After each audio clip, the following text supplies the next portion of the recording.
नमस्कार दोस्तों, स्वागत है आप सभी का। दोस्तों आज की वीडियो में हम बात करेंगे अभी हाल ही में जो निर्वाचन आयोग के द्वारा आम आदमी पार्टी को एक राष्ट्रीय पार्टी का दर्जा प्रदान किया गया है, तो वो किस आधार पर, किस मापदंड के आधार पर आम आदमी पार्टी को एक राष्ट्रीय पार्टी का दर्जा प्रदान किया गया है, और आम आदमी के जो पार्टी की जो विधानसभा की सीटें हैं, कितनी सीटों पर उनकी जीत दर्ज है, और उसके आम आदमी पार्टी के आंकड़े क्या कहते हैं।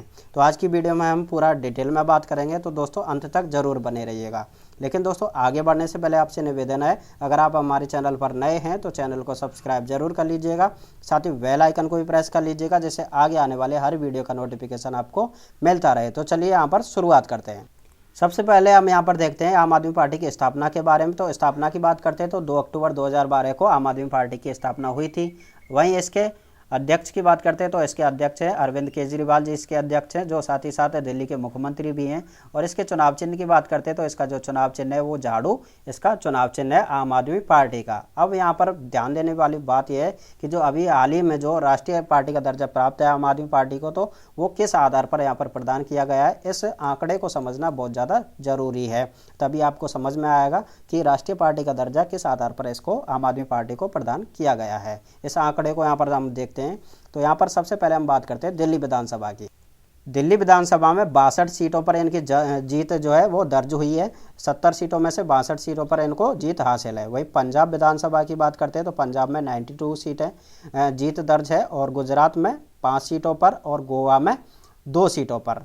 अब यहाँ पर देखते हैं कि गोवा में 2 सीटें प्राप्त हैं, और इनको प्रतिशत में अगर वोटों की बात करते हैं तो कितने प्रतिशत वोट प्राप्त हैं, यहाँ पर इनको 6.77% इनको वोट यहाँ पर प्राप्त हैं। वहीं गुजरात की बात करते हैं तो गुजरात में इनको 13% वोट, कितने 13% वोट इनको प्राप्त हैं। ठीक है, सीटों की बात कर ली, प्रतिशत वोटों की बात कर ली। और दिल्ली और पंजाब में तो इनकी सरकार बनी हुई है। अब हम बात कर लेते हैं क्या इस आधार पर चारों राज्यों में इनको राज्य स्तर का दर्जा प्राप्त है। ठीक है, उसकी यहाँ पर हम बात कर लेते हैं। और राष्ट्रीय पार्टी का दर्जा है वो किस आधार पर, किस मापदंड के आधार पर यहाँ पर प्रदान किया गया है, तो उसकी हम यहाँ पर बात करते हैं।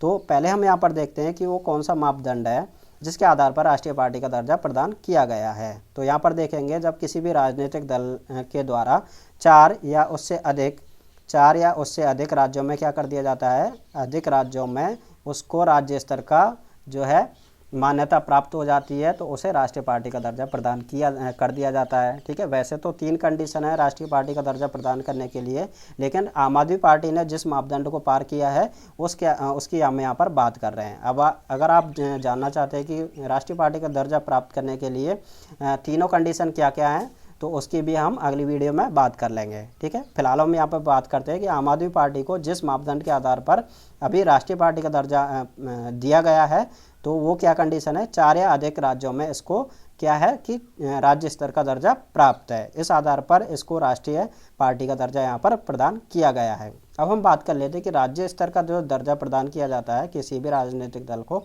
वो किस आधार पर प्रदान किया जाता है। तो यहाँ पर हम देखते हैं कि जब किसी भी राजनीतिक दल के द्वारा वहाँ राज्य के जो विधानसभा के जब चुनाव होते हैं, तो वहाँ पर जो वोट डाले जाते हैं, तो कुल वैध मतों का कितने प्रतिशत किसी भी राजनीतिक दल को प्राप्त होना चाहिए, 6%। कुल डाले गए वैध मतों का 6% या उससे अधिक हासिल होने पर जो है किसी भी पार्टी को राज्य स्तर का दर्जा प्रदान कर दिया जाता है। साथ ही साथ 2 सीटों पर उसको जीत भी दर्ज होनी चाहिए, यानी कि 6% उसको वोट प्लस 2 सीटों पर क्या होनी चाहिए, उसको वहाँ पर जीत भी दर्ज होनी चाहिए, तभी उस पार्टी को उस राज्य में राज्य स्तर का दर्जा प्रदान किया जाता है।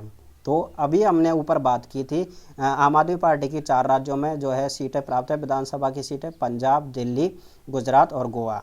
यानी कि 2 सीटें की बात करते हैं, 2 सीटों का क्या वहाँ पर है, गोवा में भी 2 सीटें प्राप्त हैं और गुजरात में भी हैं, और वहाँ पर उनकी सरकार बनी हुई है दिल्ली पंजाब में। तो ठीक है, प्रतिशत वोटों की भी बात हमने ऊपर की थी कि गोवा में 6.77 है, और आपके गुजरात में 13% के लगभग इनको वोट प्राप्त हैं। तो इन्होंने जो है दोनों कंडीशन जो है राज्य स्तर का दर्जा प्राप्त करने की दोनों कंडीशन है वो यहाँ पर पार कर लिए हैं। इसी आधार पर इनको चारों राज्यों में क्या है, राज्य स्तर का दर्जा प्राप्त है। और जिस पार्टी को 4 राज्यों में या उससे अधिक राज्यों में राज्य स्तर का दर्जा प्राप्त हो जाता है, तो उसको यहाँ पर राष्ट्रीय पार्टी का दर्जा क्या कर दिया जाता है, प्रदान कर दिया जाता है। तो राष्ट्रीय पार्टी का दर्जा इसी कारण से जो है आम आदमी पार्टी को निर्वाचन आयोग के द्वारा यहाँ पर प्रदान किया गया है। तो उम्मीद करता हूँ तो आपको समझ में आया होगा किस आंकड़े के आधार पर, किस मापदंड के आधार पर जो है आम आदमी पार्टी को राष्ट्रीय पार्टी का दर्जा प्रदान किया गया है। अगर वीडियो पसंद आया तो दोस्तों वीडियो को लाइक कीजिएगा, दोस्तों के साथ शेयर कीजिएगा और इसी तरह की वीडियो देखने के लिए आप हमारे चैनल को सब्सक्राइब कर सकते हैं। धन्यवाद दोस्तों।